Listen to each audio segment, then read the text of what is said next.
pang-test ng alkaline or acidity and alkalinity. So may kinuha po tayong tubig mula sa gripo. So this is the water from the gripo. Tingnan natin kung anong klaseng tubig. Meron bang chlorine? At ito rin ang linagay natin dito. Okay? So tingnan natin. So gagamitan po natin ngayon ng color white. Para matest natin if may chlorine ba ang tubig mula sa gripo. Let's check. Ano nangyari? Color yellow. Ibig sabihin, really, the water from the gripo, merong chlorine, merong chemicals. Kaya bawal uminom ng tubig na chlorinated ang mga buntis. Kasi ang chlorine, nakaka-contribute sa miscarriages ng isang buntis. No? Bawal uminom. Pero after 30 minutes, sinala ng waters ang tubig mula sa gripo. Let us check if natanggal yung chlorine.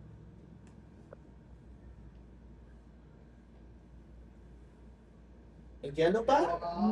Hindi. Ibig sabihin, in just a very easy process for 30 minutes, ang tubig na may chemicals, ang tubig na may chlorine, gagawin niyang chemical. Okay? Ready to drink.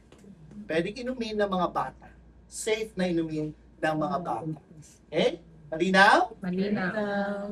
Tingnan naman natin ngayon, gagamit naman ako ng pang-test ng mineral. Makikita natin kung may mineral ba ang tubig or wala. So tingnan natin ngayon itong brand A.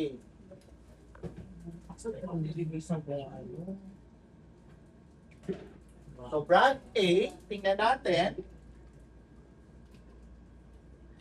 And kukuha tayo ng mula sa waters. So let us check ano ang difference ng sinatawag na mineral at dead water. This is the brand A. Anong color? Blue. And this is waters. Anong color? Purple. Ibig sabihin, the blue color indicates that this has no mineral. Dead water. Kaya nga, ang brand A is a distilled water. Pinakulo ang tubig. Ito ay recommended lang sa mga newborn. Pero hindi siya recommended sa atin. Kasi walang minerals. Ito naman is a mineral water. So imagine, nung panahon na nasa blue container era pa ang bahay namin, na ang mother ko ay singhot ng singhot.